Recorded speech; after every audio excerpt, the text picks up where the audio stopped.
Assalamualaikum warahmatullahi wabarakatuh. Perkenalkan, nama saya Jidan Fikar Anabil dengan NIM 240705. Di sini saya akan menjelaskan tentang keamanan piranti bergerak atau ikhtisar.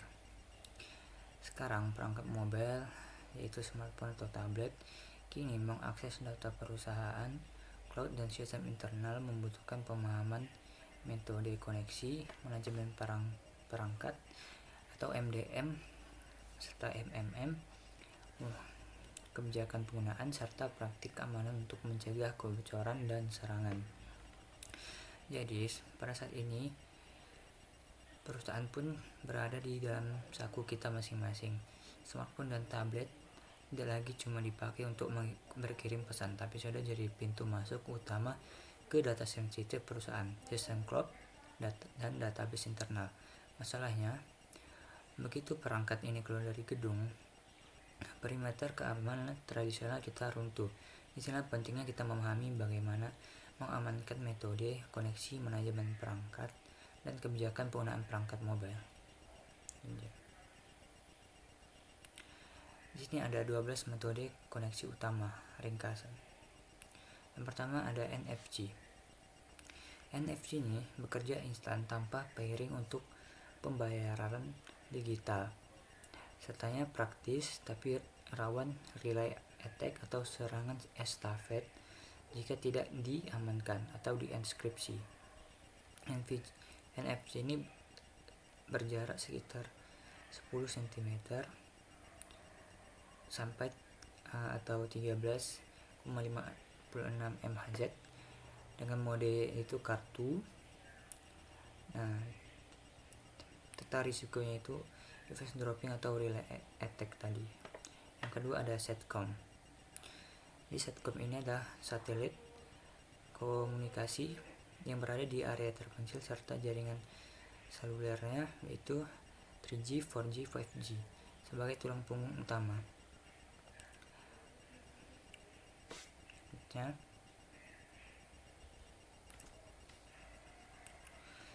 Udah ada konektivitas lokal dan perangkat.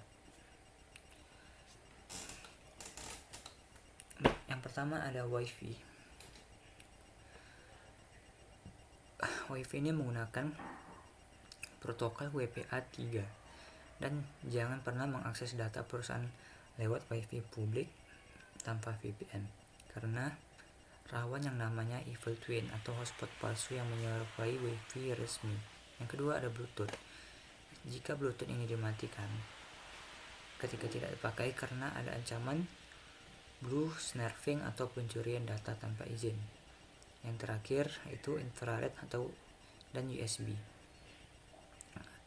USB ini sangat krusial untuk transfer data cepat dan pengisian daya. Tapi kita harus waspada terhadap jacking, yaitu pembajakan data melalui port pengisian daya umum di bandara atau kafe. Selanjutnya, ada teknologi lokasi dan protokol khusus. Selain koneksi internet, perangkat kita terus bertukar data sensitif lainnya. Contohnya GPS menggunakan prinsip trilaterasi satelit untuk navigasi. Namun sebenarnya rawan di spoofing atau dipalsukan lokasinya.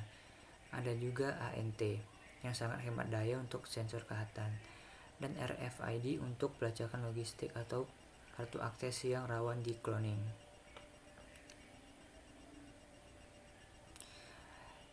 Jadi ketika perangkat berbicara langsung atau satu sama lain, mereka akan menggunakan metode yang namanya itu P2P atau point to point seperti airdrop atau P2MP atau point to multipoint. Seperti saat ponsel kita dijadikan hotspot untuk banyak perangkat, kuncinya di sini adalah semua komunikasi ini wajib melewati proses verifikasi perangkat dan enkripsi yang kuat. Selanjutnya ada konsep Mobile Device Management atau MDM. MDM ini adalah kombinasi teknologi dan kebijakan untuk mengelola perangkat dari jarak jauh secara terpusat. MDM bekerja melalui subsistem yang berikut ini. Yang pertama ada MAM, yaitu Mobile Application Management. Singkatnya, ini tuh caranya dengan sandboxing atau mengisolasi aplikasi kerja agar datanya tidak bisa di copy paste ke aplikasi pribadi. Yang kedua ada MCM, Mobile Content Management. Singkatnya ini yaitu caranya memastikan dokumen rahasia perusahaan terdistribusi secara aman dan versi filenya selalu sinkron. Yang ketiga atau yang terakhir ada MEM dan MTD. Jadi MTD ini bekerja untuk mengamankan jalur email korporat dan mendeteksi malware secara real time di jaringan. Selanjutnya ada komponen inti MDM dan keamanan. Nilai MDM ada fitur penyelamat seperti remote wipe untuk menghapus data kantor dari jarak jauh jika ponsel hilang, dan full device encryption. Namun, penerapannya ini sangat bergantung pada kebijakan kepemilikan perangkat yang dipilih perusahaan. Yang pertama ada kelola siklus hidup aplikasi, sandboxing, pembatasan fitur atau copy print, integrasi SSO atau MFA. Yang kedua ada MCM. MCM ini yaitu kontrol distribusi dan akses file, sinkronasi, versi, audit, akses untuk kebutuhan. Yang ketiga tadi ada MEM atau MTD. Dan yang keempat ada fitur kritis. Itu contohnya content aware out, remote wipe, full device encryption, containerization, push notification. Ketujuh ada kebijakan penggunaan dengan model dan risikonya. Yang pertama ada BYOD, yaitu bring your own device. Contohnya perangkat pribadi dipakai kerja, hemat biaya, tapi tantangan privasi dan pemisahan data. Butuh containerization, MAM, dan enrollment untuk pengamanannya. Kedua ada Kope, Kobo atau dan Chiot. Ini contohnya itu Kope ini perusahaan miliki perangkat tapi boleh untuk pribadi. Kalau Kobo hanya untuk bisnis atau kontrol maksimal. Kalau Chiot, karyawan dipilih dari daftar ter-approve, kombinasi kontrol dan fleksibilitas. Setiap model ini punya risiko unik yang dimana ada solusinya itu kebijakan tertulis, registrasi perangkat, enkripsi, MFA, patching rutin, dan pelatihan pengguna. Yang terakhir ada implementasi enterprise dan praktik terbaik. Yang pertama ada mulai dari inventaris. Kita harus tahu siapa pemegang perangkat apa dan menetapkan model kebijakannya, yaitu BIOD, Kope, Kobo, atau Chiot. Yang kedua, gunakan ekosistem EMM dan UEM, di mana satukan kontrol MDM, MAM, dan MTD dalam satu dashboard terpadu.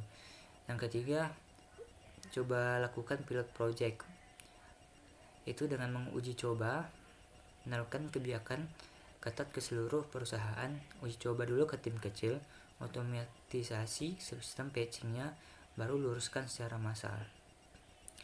Yang keempat ada edukasi pengguna atau latih pengguna. Itu ingatkan karyawan untuk selalu mematikan WiFi, Bluetooth, atau VPN di tempat umum serta menggunakan MFA atau multifactor authentication.